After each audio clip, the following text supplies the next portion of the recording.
agência.eclesia.pt. Este é o site onde pode acompanhar os temas da atualidade na Igreja Católica. Falamos agora com Orlando Azevedo a propósito de uma ideia que quer ser apoio na gestão e na prestação de alguns serviços, mas garantindo uma sensibilidade especial. Muito boa tarde. Obrigado por estar na nossa companhia.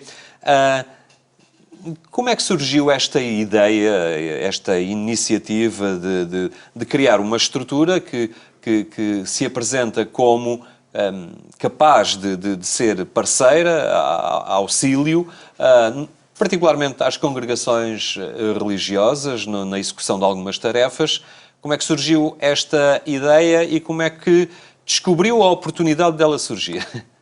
Antes de mais, agradeço a oportunidade. Esta ideia surgiu de uma ligação muito simples entre um sonho que eu sempre tive, que era... Bom, eu fui seminarista e, portanto, tinha em determinada altura vocação para ser padre, depois Deus deu-me outro caminho e eu escolhi a gestão. Juntando estes dois fatores, gestão e apoio a organizações religiosas, sempre trabalhei com organizações religiosas e, portanto, percebi que muitas vezes as organizações religiosas desviam-se do seu carisma e até às vezes da sua finalidade porque têm questões logísticas a tratar. Entendi então que com aquilo que eu sabia de gestão na parte, sobretudo, de instalações, associado um pouco ao conhecimento que tinha das organizações religiosas, poderia prestar um bom serviço. Comecei com algumas congregações portuguesas que, entretanto, me sugeriram uma visita à Espanha, onde este modelo funciona às mil maravilhas. Portanto, a Espanha tem uma dimensão muito maior e as organizações religiosas lá são todas assessoradas por organizações não religiosas, portanto, organizações civis, digamos, chamamos-lhe assim, que prestam o apoio desde gerem os fornecedores, gerem os equipamentos, gerem as viaturas, gerem as instalações, prestam cuidados de saúde. Portanto, este modelo foi um pouco aquilo que as congregações aqui me pediram. Importem para cá esse modelo, porque para nós também era interessante. Estamos a falar da Facility Services, é exatamente. O nome. Surge um bocadinho também na sequência de uma, como falava há pouco, das congregações religiosas estarem sobrecarregadas e dispersarem muitas vezes a sua ação neste género de trabalhos, mas também porque os seus membros são, por vezes, poucos, não é? A média etária vai aumentando e por vezes sentem-se na incapacidade de fazer determinadas coisas, não é? E de assumir determinadas tarefas. Sim, esse é o fator, penso, o principal, porque dos 138 institutos religiosos, portanto são 99 femininos e 39 masculinos, a maioria das congregações tem uma média de idades que já ronda os 68 anos. Portanto, não há vocações novas, ou há muito poucas. Portanto, aquilo que eram antigamente os novos que geriam certas funções na casa, tem que ser forçosamente as pessoas que lá estão a fazer essas funções. O que muitas vezes uma irmã de 80 anos a dar banho a uma de 86, 87, não é propriamente um jogo de equilíbrio que existe. E, portanto, facilmente se percebe que é necessário injetar sangue novo neste tipo de organizações. E, portanto, daí a contratação de serviços externos dedicados que respeitem o carisma das congregações. Isso é muito importante porque, como nós sabemos, as congregações têm uma forma de estar, cada uma de per si, muito particular e esse carisma tem que ser respeitado em todos os pormenores.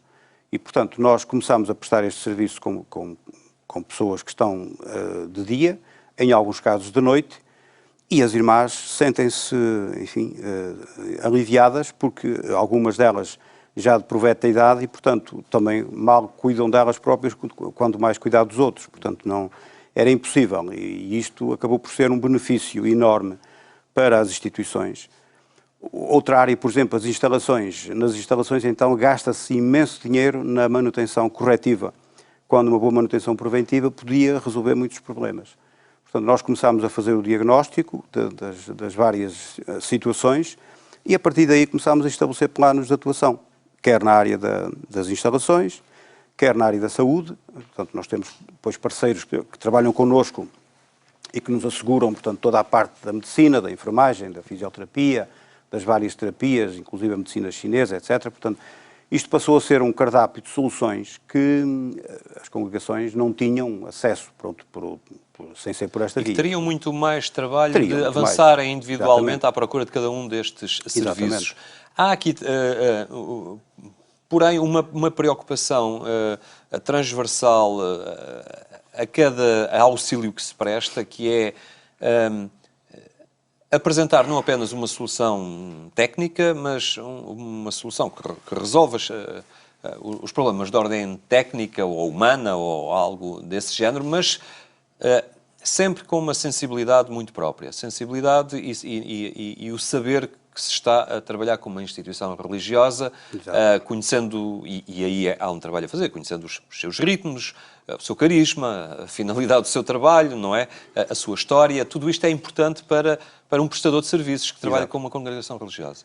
Esse é um aspecto muito importante. Por exemplo, para dar um exemplo muito concreto, ainda ontem estávamos numa casa de irmãs, era preciso fazer um barulho para instalar uns quadros portanto, de proteção de umas grades. Sabíamos que ia haver um serviço religioso na capela, pura e simplesmente dissemos, fazemos este trabalho daqui a 2 horas. Portanto, o pessoal foi para o outro lado e nós decidimos fazer o trabalho noutra altura. Um aspecto também muito importante que as congregações apreciam e que é necessário é a gestão destas atividades. Portanto, a gestão, sobretudo na ótica de sermos economicistas e pouparmos o máximo para que as organizações tenham o serviço, mas a um custo que não lhes saia muito mais caro do que a vida do dia-a-dia. Portanto, nós apresentamos relatórios constantes daquilo que fazemos, medimos o mercado, comparamos soluções e, portanto, aquele trabalho que as irmãs teriam que fazer de ir ao mercado comparar preços, nós fazemos. Portanto, trazemos o mercado até às organizações, fazemos nós o estudo, implementamos, monitorizamos tudo aquilo que é feito e, no fim, damos um relatório. Olha, isto foi feito assim, foi feito desta maneira, está aqui a parte contabilística da situação. E, portanto, isto, mais uma vez, é uma área em que, em muitas congregações, era difícil de imprimir esse ritmo de gestão que era necessário e que é importantíssimo neste tipo de organizações. Portanto, o controle de custos que nós fazemos revela-se um aspecto extremamente importante e temos recebido vários elogios nesse sentido, que se ele não existisse, muitas vezes o dinheiro parece que nunca chega para nada.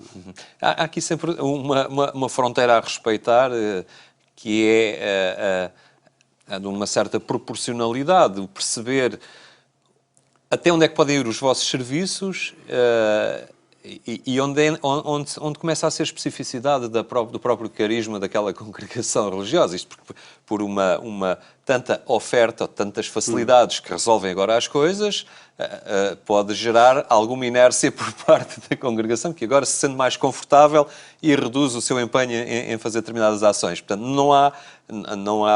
não querem aqui um problema desta natureza, portanto, não querem entrar naquilo que é específico das congregações religiosas, não é? Isso é a alma de cada congregação que nós respeitamos. O facto de eu ter sido seminarista e de conhecer, enfim, as congregações, e aquelas que eu não conhecia já conheço, porque tive o cuidado de ter um dossiê de cada uma, também nos permite saber quem foi o fundador, o que é que ele pretendia, se tem obras sociais, o que é que elas representam para a instituição. Portanto, esse, digamos, cuidado que tivemos no diagnóstico também nos permite abordar isto de uma maneira correta. Quer dizer, até agora não tivemos nenhuma reclamação nesse sentido, antes pelo contrário.